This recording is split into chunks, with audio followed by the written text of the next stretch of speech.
എന്നാ പ്രശ്നം? ഇവിടെയല്ലേ ഹോസ്പിറ്റല്? എനിക്കറിയാം എവിടെ ഹോസ്പിറ്റലെന്ന്. അമ്മയെ കാണുമ്പോ പറയണോ നമ്മള് കൊല്ലപ്പള്ളിക്ക് താമസം മാറ്റിയെന്ന്? അതെന്തായാലും പറയണം. അമ്മ അറിയണ്ടേ? അച്ഛനെ കണ്ട എന്നാ പറയണം? ഒന്നും പറയണ്ട. അച്ഛൻ എന്തെങ്കിലും ചോദിച്ചാ അതിന് മറുപടി പറഞ്ഞാൽ മതി. വീട്ടിലൂടെ ചെല്ലാൻ അച്ഛൻ നിർബന്ധിച്ചാലോ? പറ്റത്തില്ലെന്ന് പറയണം. നമുക്ക് നല്ല കാരണം പറയണ്ടല്ലോ. അലീന ആ വീട്ടിലുള്ളോടത്തോളം കാലം നമ്മൾ ആ വീട്ടിലോട്ട് തിരിച്ചു വരത്തില്ലെന്ന്. അച്ഛനെ ഞങ്ങളെക്കാളും വലുത് അവളല്ലേ എന്നൂടെ ചോദിക്കണം. ആ ഇത്രയും മതി. ഇനി കേട്ടോ, ഇതെന്താ രണ്ടുപേര് ഒരു സമയത്ത് ഒരാളെ അലൗഡ് ഉള്ളൂ? പേഷ്യന്റിന്റെ 2 മക്കളാ. കണ്ടിട്ട് നോക്കോട്ടെ. ഡോക്ടർ അറിഞ്ഞ വഴക്ക് കിട്ടും. ടിഎല്ലിനോട് ചോദിച്ചിട്ടാ. വാ, സംസാരിക്കാനൊന്നും നിൽക്കണ്ട കേട്ടോ. പേഷ്യന്റിന് സംസാരിക്കാൻ വയ്യ. അമ്മേ, അമ്മേ, ഞങ്ങള് വീട്ടിൽ നിന്ന് പോയി. ഇപ്പം കൊല്ലപ്പള്ളിയിലാ. ശിവനങ്ങളും കമലാന്റെയും പറഞ്ഞു കടപ്പാട്ടൂര് താമസിക്കേണ്ട ഇറങ്ങി പോരാൻ. ഞങ്ങൾ അപ്പൊ തന്നെ ഇറങ്ങി. കൃഷ്ണ മാത്രം വന്നില്ല കേട്ടോ. ഹരിയും പകുതിയും കൂടി അലീനെ കാറിൽ പിടിച്ചേറ്റി ബസ് സ്റ്റാൻഡിൽ കൊണ്ടുപോയിട്ടായിരുന്നു. അച്ഛൻ പിന്നെ തിരിച്ചു വിളിച്ചോണ്ട് വന്നു. ഇനി അമ്മ വരാതെ ഞങ്ങളില്ല കടപ്പാട്ടൂരിലോട്ട്. അമ്മയുടെ കാര്യങ്ങൾ നോക്കാൻ ശിവനങ്ങളും രാജീവനങ്ങളും ഹോസ്പിറ്റലിനടുത്ത് തന്നെ റൂം എടുത്ത് താമസിക്കുക. മനുവേട്ടനും മിക്കപ്പോഴും ഇവിടെ തന്നെയാ. ഗംഗാധരനങ്ങളും നാളെ മറ്റന്നാളെ വരുന്നുണ്ടെന്ന് കേട്ടു. അമ്മ വിഷമിക്കണ്ട കേട്ടോ, ഞങ്ങൾ എല്ലാരും ഉണ്ട് അമ്മയുടെ കൂടെ. അച്ഛനെപ്പോഴും കടപ്പാട്ടൂർ തന്നെയാ. വല്ലപ്പോഴും അതൊന്ന് എത്തി നോക്കിയിട്ട് പോകും. അവളുണ്ടല്ലോ അവിടെ, അച്ഛന്റെ പുന്നാര മോള്. മതി മതി, സംസാരിക്കരുതെന്ന് പറഞ്ഞിട്ട് നിർത്താതെ സംസാരിച്ചോണ്ടിരിക്കുകയാണോ? അമ്മ അറിഞ്ഞിരിക്കേണ്ട കാര്യങ്ങളാ പറഞ്ഞോ. പേഷ്യന്റിന് ടെൻഷനാക്കുന്ന കാര്യങ്ങളാണല്ലോ കേട്ടിട്ട് തോന്നിയത്. എന്തായാലും നിർത്തിക്കോ, സമയം കഴിഞ്ഞു. പോട്ടെ അമ്മ. അമ്മേ, അമ്മ വിഷമിക്കണ്ട. എല്ലാരും നമ്മുടെ കൂടെ പോട്ടെ. ഞങ്ങൾ നാളെ വരും കേട്ടോ. മതിയെന്ന് പറഞ്ഞില്ലേ, ഇറങ്ങി രണ്ടുപേരും. ഇറങ്ങ്. ഒരു അലിവ് കാണിക്കുന്നതാ പ്രശ്നം. ബാലേട്ടനെ എനിക്കറിയാവുന്നത് പോലെ വേറെ ആർക്കറിയാവുന്നേ? ഞങ്ങൾ തമ്മിൽ എത്ര പ്രായ വ്യത്യാസമൊന്നും ഇല്ലെന്നേ. ഒന്നിച്ച് കളിച്ചു വളർന്നവരല്ലേ. പക്ഷേ സുനന്ദേച്ചിക്ക് പ്രായ വ്യത്യാസമുണ്ട്. ആന്റി എനിക്കും അറിയാം. നമ്മൾ ഈ കേട്ടതോ കണ്ടതോ ഒന്നുമല്ല സർ. ബാലേട്ടന് ആ കാലത്ത് വേറെ ഒരു പെണ്ണുമായിട്ടും ഒരു ബന്ധം ഉണ്ടായിരുന്നില്ല. ബാലേട്ടന്റെ തലയിൽ എല്ലാ കാലത്തും ഒരേ ഒരു പെണ്ണ് മാത്രമേ ഉണ്ടായിരുന്നുള്ളൂ, മൈജയന്തി. സ്കൂളിൽ പഠിക്കുന്ന കാലത്ത് തുടങ്ങിയതാ അവളോടുള്ള പ്രേമം. അത് വൺവേലായിരുന്നു, തിരിച്ചങ്ങോട്ടില്ലല്ലോ. അവളെങ്ങനെയാ കണ്ടത് എനിക്കറിയത്തില്ല. പക്ഷെ കാണുമ്പോ ചിരിയും വർത്താനവും തമാശ പറച്ചിലും ഒക്കെ ഉണ്ടായിരുന്നു. ആന്റിക്ക് ഞങ്ങളോട് വെറും ഫ്രണ്ട്ഷിപ്പ് ഉണ്ടായിരുന്നുള്ളൂ. ശരിയായിരിക്കും. പക്ഷെ ബാലേട്ടൻ വേറെ ഒരു പെണ്ണിന്റെ കൂടെയും പോയിട്ടില്ല. എനിക്കും അറിയാൻ പോയിട്ടില്ലെന്ന്. പിന്നെന്തിനാ അലീന ബാലേട്ടന്റെ മോളാണെന്ന് പറയുന്നത്? നിങ്ങളല്ലാതെ വിശ്വസിച്ചില്ലോ. ഞാൻ വിശ്വസിച്ചിട്ടില്ല. ശരിക്കും ആരായി അലീന? എല്ലാം വിളിച്ചിട്ട് വരും ആന്റി, കുറച്ച് സമയം പിടി. നിനക്ക് എന്തൊക്കെ അറിയാവുന്ന ലക്ഷണം ഉണ്ടല്ലോ. എനിക്ക് ചില ക്ലൂസ് കിട്ടിയിട്ടുണ്ട്. കുറച്ച് കാര്യങ്ങളോട് അറിഞ്ഞിട്ട് വേണം. ചേച്ചിക്ക് പണ്ട് ആഗ്രയിൽ എന്തോ ചുറ്റിക്കളി ഉണ്ടായിരുന്നില്ലേ?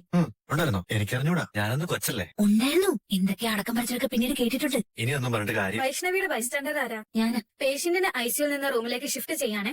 ഏത് റൂമിലോട്ടാ? എന്റെ കൂടെ വരൂ, ഒരാൾ വന്നാ മതി. ഞാൻ ചെല്ലാം. ഐസിയുന്ന് നാളെ മറ്റന്നാളെ റൂമിലോട്ട് മാറ്റും. ആനന്ദേട്ടാ പോന്നാ മതി. എനിക്കൊരു കോൾ വരുന്നുണ്ടേ, ഞാൻ പിന്നെ വിളിക്കാം. കെട്ടിയാണേ. മനു പറയടാ, നീ എവിടെയാ? ഞാൻ ഹോസ്പിറ്റലിൽ നിന്ന് ഞങ്ങളെ അങ്കിൾ ഇനി ഇങ്ങോട്ട് വരുന്നുണ്ടോ? വരണോ? എന്തെങ്കിലും അത്യാവശ്യം ഉണ്ടെങ്കിൽ വരാം. ഓ ഒന്നുമില്ല ഞങ്ങളെ. ആന്റി ഐസിന്ന് റൂമിലോട്ട് ഷിഫ്റ്റ് ചെയ്തു. ആ കാര്യം ഒന്ന് പറയാൻ വേണ്ടി വിളിച്ച. ആ, അത് നന്നായി. ഇനി വിസിറ്റേഴ്സിന് സൗകര്യമായിട്ട് കാണാലോ. ഓ കണ്ടിട്ടും വലിയ കാര്യമൊന്നുമില്ല ഞങ്ങളെ. സംസാരിക്കാൻ പറ്റത്തില്ലല്ലോ. നീ നൈറ്റ് നിൽക്കുന്നുണ്ടോ ഹോസ്പിറ്റൽ? സുലോചന ആന്റി ഉണ്ട്. ഞാൻ കുറച്ച് കഴിയുമ്പോൾ കൊല്ലപ്പള്ളിയിലോട്ട് പോകും. ആ, ഉറക്കമുടക്കണ്ട, ഞാൻ രാവിലെ എത്താം. അത് മതി ഞങ്ങളെ. സോറി, ഇങ്ങോട്ട് വന്നാലും ഇവിടെ വെറുതെ ഈച്ചടിച്ചിരിക്കില്ലെന്നൊന്നും ചെയ്യാനില്ലല്ലോ. വൈജിയുടെ അഭ്യുദയകാംക്ഷികൾ രണ്ടുപേരുണ്ടല്ലോ, ശിവശങ്കരനും രാജീവും. അവരെവിടെയാ? ആ ഇന്ന് പകലൊക്കെ ഹോട്ടൽ റൂമിലുണ്ടായിരുന്നു. ചെക്കൗട്ട് ചെയ്ത് പോയോന്ന് അറിഞ്ഞൂടാ. ഓക്കേടാ Manu, good night. Good night ഞങ്ങളെ. ആ, പെട്ടെന്ന് കഴിക്കാൻ സമയം പോവും. എനിക്ക് സ്കൂളിൽ പോകണ്ടായിരുന്നു. നീ ഇവിടെ ഇരുന്ന ഓരോന്നോർത്ത് സങ്കടപ്പെടും. സ്കൂളിലാവുമ്പോ കുറച്ചൊക്കെ മനസ്സിന്റെ വിഷമം മാറി കിട്ടും. ചേച്ചി ഇവിടെ ഒറ്റയ്ക്കല്ലേ ഉള്ളൂ? അച്ഛൻ ഹോസ്പിറ്റലിൽ പോകത്തില്ലേ? ഞാനും അച്ഛന്റെ കൂടെ പോവും. നീ സ്കൂളിൽ പോയില്ലെങ്കിലോ? നീ ഇവിടെ തനിച്ചാവത്തില്ലേ? നമ്മള് 3 പേരല്ലേ ഉള്ളൂ. ചേച്ചി പോയിട്ട് എപ്പോ വരും? അച്ഛൻ എന്നെ കൊണ്ടുപോകുന്നറിയില്ല, ചോദിക്കണം. ഭയങ്കര ചൂടായതിനാ. ഇങ്ങതാ ചൂടാറ്റി തരാം. ഇപ്പൊ ചൂട് കുറഞ്ഞോ? അച്ഛാ ഞാൻ പോവാണേ. ക്ലാസ്സിൽ ചെന്ന് സങ്കടപ്പെട്ടിരിക്കരുത്. ഇവിടുത്തെ കാര്യങ്ങളൊക്കെ വിട്ടേക്കണം. നിന്റെ ജോലി എന്താ? പഠിക്കുക. അത് മാത്രം ഓർത്താ മതി. ചേച്ചി പോവാണേ. ബസ്സിനുള്ള പൈസ ഉണ്ടോ കയ്യില്? ആ എന്റേലുണ്ട്. അച്ഛന് ബ്രേക്ക്ഫാസ്റ്റ് എടുത്ത് വെക്കട്ടെ? ആ. അച്ഛൻ എപ്പോഴാ ഹോസ്പിറ്റലിൽ പോണേ? ഉടനെ പോണം. ഞാനും വരട്ടെ അച്ഛന്റെ കൂടെ. നീ വന്നിട്ട് എന്തിനാ? മാഡത്തിനെ റൂമിലോട്ട് മാറ്റിയല്ലോ, ബൈസ്റ്റാൻഡർ ആയിട്ട് ഞാൻ നിൽക്കാം. നിന്നെ വൈജി അടുപ്പിക്കോ? കാലിൽ രണ്ടും ബ്ലാസ്റ്റ് അടയ്ക്കുവാ. അതുകൊണ്ട് ചവിട്ടി കിട്ടുമെന്ന് പേടിക്കണ്ട. ഇല്ലെങ്കിൽ അവിടെ ചവിട്ടും. അച്ഛൻ ചുമ്മാ പറയാ. അത്രയ്ക്ക് ദേഷ്യമൊന്നുമില്ല. ഇങ്ങനെ വയ്യാതെ കിടക്കുമ്പോ ആരെങ്കിലും ദേഷ്യം കാണിക്കു വെച്ചാ നമുക്ക് ഇപ്പോഴല്ലേ ഹെൽപ്പ് ചെയ്യാൻ പറ്റത്തുള്ളൂ. 2 കാലിലും ഫ്രാക്ചർ ഉണ്ടെങ്കിൽ കെയറിങ് കൊടുക്കാൻ വലിയ ബുദ്ധിമുട്ടാ. നഴ്സുമാരും കെയർ ഗിവർമാരും വിഷമിക്കും. നിനക്കതെല്ലാം വളരെ ഈസിയാണ്. ഞാൻ ചെയ്തിട്ടുള്ളതല്ലേ. എക്സ്പീരിയൻസ് ഉള്ളവർക്ക് എളുപ്പം. പേഷ്യന്റിനും വലിയ വേദന ഇല്ലാതെ ചെയ്യാൻ പറ്റും. നിന്റെ ഹെൽപ്പ് അവള് സ്വീകരിക്കുമെന്ന് എനിക്ക് തോന്നുന്നില്ല. ഒന്ന് ട്രൈ ചെയ്ത് നോക്കാം. ഓക്കെ, എനിക്ക് വിരോധമൊന്നുമില്ല. ബ്രേക്ക്ഫാസ്റ്റ് കഴിച്ചിട്ട് നമുക്ക് പോവാം. ശരി, ഞാൻ പെട്ടെന്ന് റെഡി ആവാട്ടോ. ഇത് കഴിച്ചോ. ഇത് കിട്ടിയില്ലല്ലോ. വല്ലമാരും വില്ലന്മാരും എല്ലാരും ഉണ്ടല്ലോ. നിനക്കെന്താ ഒരു പുച്ഛം? നിങ്ങൾക്കല്ലേ മോളുവാ. നാണമില്ലല്ലോ പരസ്യമായിട്ട് എഴുന്നള്ളിച്ചോണ്ട് നടക്കാൻ. എന്തിനു കൊണ്ടുപോയത്? ഇവിടെ ബൈസ്റ്റാൻഡായിട്ട് നിൽക്കാനാണെങ്കിൽ ശിവേട്ട സമ്മതിക്കരുത്. വൈജയ്ക്ക് ബൈസ്റ്റാൻഡർ ഇവളോ അടിച്ചു ഓടിക്കണം. ആശുപത്രി ഒരുത്തന്റെയും തറവാട്ട് വകയല്ല. ഏതായി കുട്ടി? ഇവരുടെ മൂത്ത മകളാന്നാ പറഞ്ഞല്ലേ? അതെ. കുട്ടി എന്ത് ചെയ്യുന്നു? അങ്ങനെ ജോലിയൊന്നും ആയിട്ടില്ല. പഠിപ്പൊക്കെ കഴിഞ്ഞാണോ? കഴിഞ്ഞു. പിന്നെന്താ ജോലിക്കൊന്നും നോക്കാഞ്ഞത്?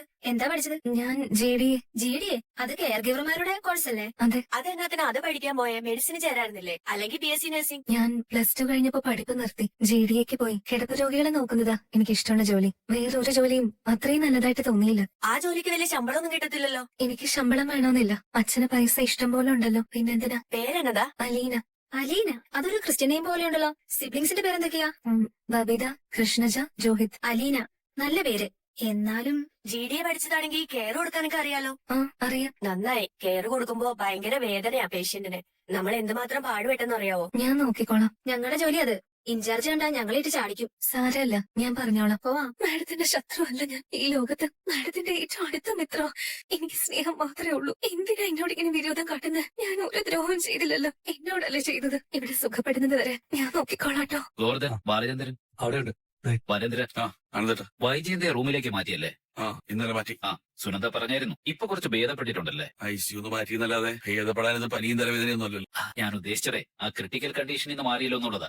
അത് മാറിയെന്ന് പറയാം. ഞാൻ ആ ആക്സിഡന്റ് സ്പോട്ടിൽ പോയിരുന്നു. പോലീസ് റിപ്പോർട്ടും കണ്ടു. അശ്രദ്ധ കൊണ്ടുണ്ടായ അപകടമാ, അല്ലാതെ വേറെ വണ്ടി ഇടിച്ചതോ ആരെങ്കിലും കാറിന് കുറുകെ ചാടിയതോ അല്ല. നിയന്ത്രണം വിട്ട കാറ് മീഡിയനിൽ ഇടിച്ചു കയറി. അതേപറ്റി എനിക്കൊന്നും അറിയാം. ആരുടെ പേരിലും കേസെടുക്കാനൊന്നും നിവൃത്തിയില്ല. ഗോവർദ്ധൻ അപ്പൊ വന്നു. ഞാൻ രാവിലെ മുതൽ ഇവിടെ ഉണ്ട്. ഞാൻ അകത്ത് കയറി വൈജയ ഒന്ന് കണ്ടു. ആയിക്കോട്ടെ, അവർക്ക് വലിയ സന്തോഷമാവും. ഗോവർദ്ധൻ ആ റൂം ഒന്ന് കാണിച്ചു. ശരി, അങ്ങോട്ടാ. ആ കയ്യിങ്ങതാ. മോള് ചെയ്യുന്നതൊന്നും അമ്മയ്ക്ക് അത്ര പിടിക്കുന്നില്ലല്ലോ. അത് ശരിക്കും ഇവരുടെ മകള് തന്നെയല്ലേ? ഞാൻ അരമണിക്കൂറിനകം എത്തും. ഇതൊക്കെയാണേ. നമ്മുടെ ഭാഗം എല്ലാം റെഡിയാ. ഇനി ഇര വന്ന് കെണിയിലോട്ട് വീണാ മതി. അലീന വന്നില്ല അവളെ? ഇല്ലച്ചാ. വരേണ്ട സമയം കഴിഞ്ഞല്ലോ.